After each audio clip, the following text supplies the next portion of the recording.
What does it really mean to meet God? For modern day people, it probably doesn't mean seeing a special vision or hearing a voice from heaven. Of course, it's possible to encounter God in a miraculous way, like the figures in the Bible did.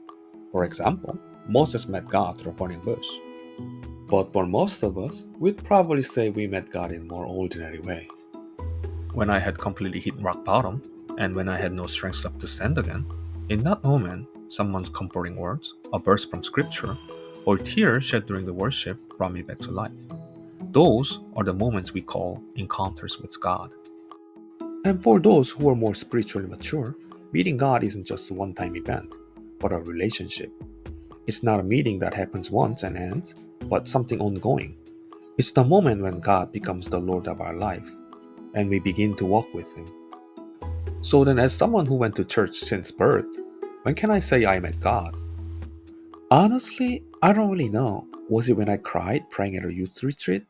When I nearly drowned in Hawaii? Or at some random moment in my life? And saying things like this feels a little awkward and embarrassing. If I had to put into words, God feels more like a parent to me. Someone who always was there, long before I was even aware of anything. No one ever says, this is the day I met my mom and dad, right?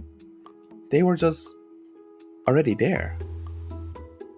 Wow, saying it like this makes me sound like a mature Christian, doesn't it? Anyway, for me, meeting God isn't about dazzling miraculous moments. It's more like He blended or melted into my life naturally.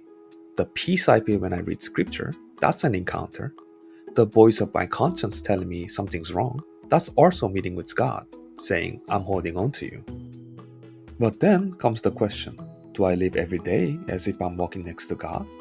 Absolutely not.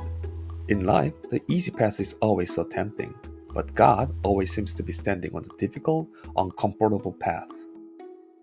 So I end up living like Jonah.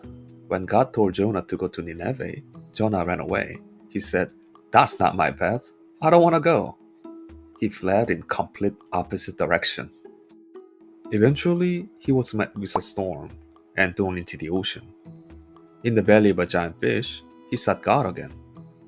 That was the moment Jonah met God. And I repeat the same journey as him over and over. I often insist on my own direction, thinking I know better, wanting to follow my own desires. But strangely, the end of the path is always that end. Plans fall apart, relationships break, and my heart becomes empty. In that moment, I would just think, wow, I have the worst luck. It feels frustrating and unfair. But looking back, those were the times I encountered God. Just like Jonah, God grabbed hold of me and brought me back to His way. I've come to realize that meeting God is something God does first. He comes to find me. That's why I don't see the book of Jonah as just a story of disobedient prophet. I see it as a story of love. Jonah met God in the most hopeless place, the belly of a fish. And I met God in the darkest moments of my life. So in the end, I believe that meeting God is the experience of your life's direction changing. From me at the center to God at the center. From my will to God's will. Isn't that the true encounter with God? And if we are the people who met God, then we can't just drift through life. I believe we should live more humbly, more lovingly, and more courageously. We should live in a way that let others see the God we met. As you listen to my story today, I hope it made you wonder, when did I meet God? Because I have no doubt that moment is already somewhere in your life.